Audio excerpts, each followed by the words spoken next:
Fundamental online classes में आप सभी का स्वागत है। और आज का जो हमारा सेशन है वो होने वाला है, ठीक है, प्लांक का क्वांटम सिद्धांत, जिसे हम लोग क्या कहेंगे, तो हम लोग कहेंगे प्लांक्स क्वांटम थ्योरी। ठीक है, तो जानने जा रहे हैं आखिर प्लांक का क्वांटम सिद्धांत जो होता है वो इन्होंने कब दिया था। ठीक है, और ये सिद्धांत में हमें पढ़ना क्या होता है।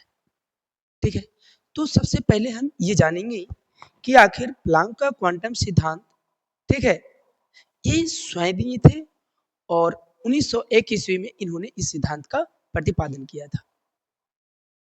यदि मैं आपको जानकारी के हिसाब से बता दूं तो आप ये भी जान लीजिए कि इन्हें जो है 1918 ईस्वी में इन्हें इस सिद्धांत के लिए फिजिक्स के क्षेत्र में नोबेल पुरस्कार से सम्मानित किया गया था। ठीक है, हमने बताया मैक्स प्लांक का सिद्धांत जो आया था वो 1901 ईस्वी में आया था, 1901 ईस्वी में आया था। और इस सिद्धांत के लिए इन्हें 1918 ईस्वी में, ठीक है, फिजिक्स के क्षेत्र में नोबेल पुरस्कार से इन्हें सम्मानित भी किया गया था। आखिर इन्होंने प्लांक के सिद्धांत में क्या बताया, इन्होंने इसके क्षेत्र में इन्होंने बताया क्या, तो यहाँ हम देखेंगे इन्होंने क्या बताया। इन्होंने ये बताया कि किसी भी पिंड से ऊर्जा का अवशोषण और उत्सर्जन, ठीक है, किसी पिंड से ऊर्जा का अवशोषण और उत्सर्जन लगातार नहीं होता। ठीक है, लगातार नहीं होता बल्कि सतत होता है। कैसे होता है? सतत, यानी कि छोड़ छोड़ करके। ठीक है, तो ये था इनका पहला पॉइंट। ठीक है, इन्होंने क्या बताया कि किसी पिंड से ऊर्जा का उत्सर्जन या अवशोषण लगातार नहीं होता है। तो होता कैसे है? तो सतत होता है। कैसे होता है? सतत। ठीक है, आगे समझिएगा। दूसरा पॉइंट देखिएगा। दूसरा पॉइंट में इन्होंने क्या बताया, इन्होंने बताया कि ऊर्जा का उत्सर्जन, ठीक है, ऊर्जा का उत्सर्जन व अवशोषण ऊर्जा के छोटे छोटे पैकेटों या बंडलों के रूप में होता है। ऊर्जा के छोटे छोटे पैकेटों या बंडलों के रूप में होता है। इन पैकेटों या बंडलों को इन्होंने क्या कहा? क्वांटा कहा। क्या कहा? क्वांटा। ठीक है, या फिर इसी को फोटोन कह सकते हैं। क्या कह सकते हैं? फोटोन। क्या कह सकते हैं? फोटोन। हमने बताया कि ऊर्जा का उत्सर्जन या अवशोषण ऊर्जा के, ठीक है, छोटे छोटे पैकेटों या बंडलों के रूप में होता है। छोटे छोटे पैकेटों या बंडलों के रूप में होता है। इन पैकेटों को या बंडलों को क्या कहेंगे? तो इन्हें क्वांटा। क्या कहा जाता है? क्वांटा। या फिर इन्हें फोटोन कहा जाता है। क्या कहा जाता है? फोटोन कहा जाता है। अगली बात करें हम, कह रहा है तीसरी पॉइंट कि प्रकाश के एक फोटोन की जो ऊर्जा होती है, ठीक है, प्रकाश की एक फोटोन की जो ऊर्जा होती है, ठीक है, उसकी आवृत्ति के सीधा समानुपाती होता है। ठीक है, जैसे देखिएगा, प्रकाश के फोटोन की ऊर्जा जो है उसकी आवृत्ति के सीधा समानुपाती होता है।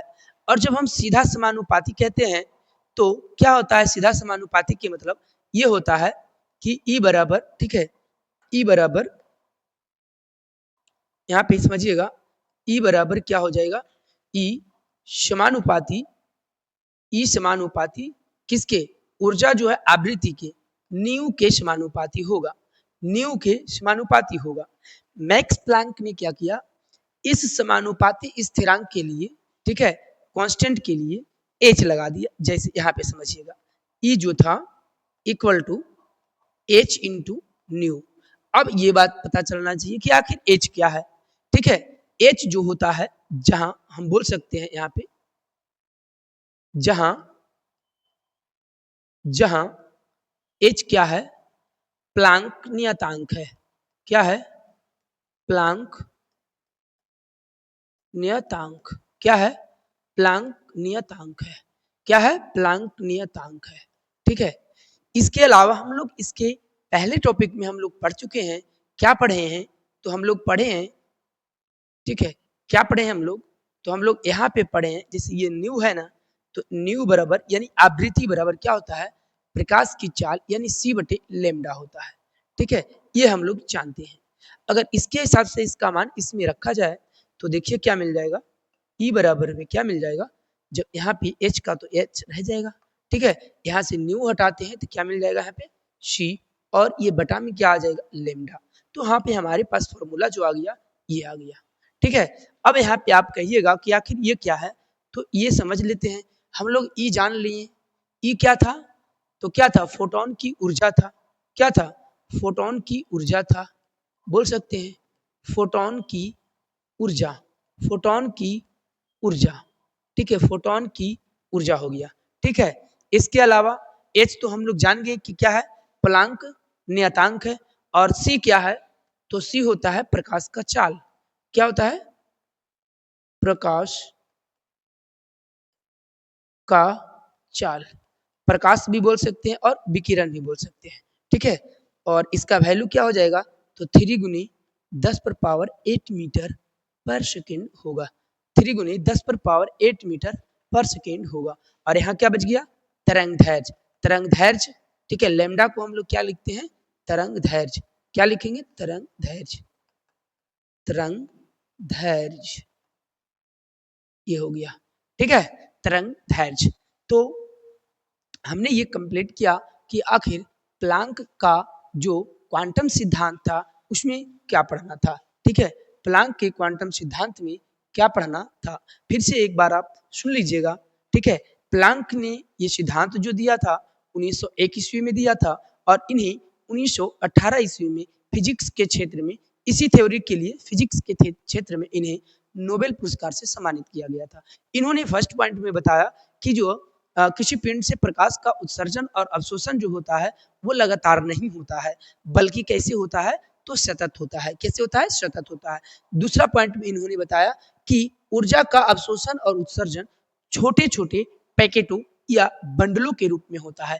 इन पैकेटों या बंडलों को क्या कहते हैं, तो इन पैकेटों या बंडलों को कहा जाता है फोटोन या क्वांटा, क्या कहा जाता है, फोटोन या क्वांटा कहा जाता है। इसके अलावा तीसरा पॉइंट में बताया इन्होंने कि एक फोटोन का जो ऊर्जा होगा उसकी आवृत्ति का सीधा समानुपाती होगा, ठीक है, उसकी आवृत्ति का सीधा समानुपाती होता है, ठीक है। इसके वजह से हमने क्या किया, ये मान हमारे पास क्या हो गया, निकल गया, ठीक है, ये मान हमारे पास क्या हो गया, निकल गया। चलिए इस थ्योरी के लिए यहाँ तक काफी है, तब तक के लिए थैंक यू, गुड बाय।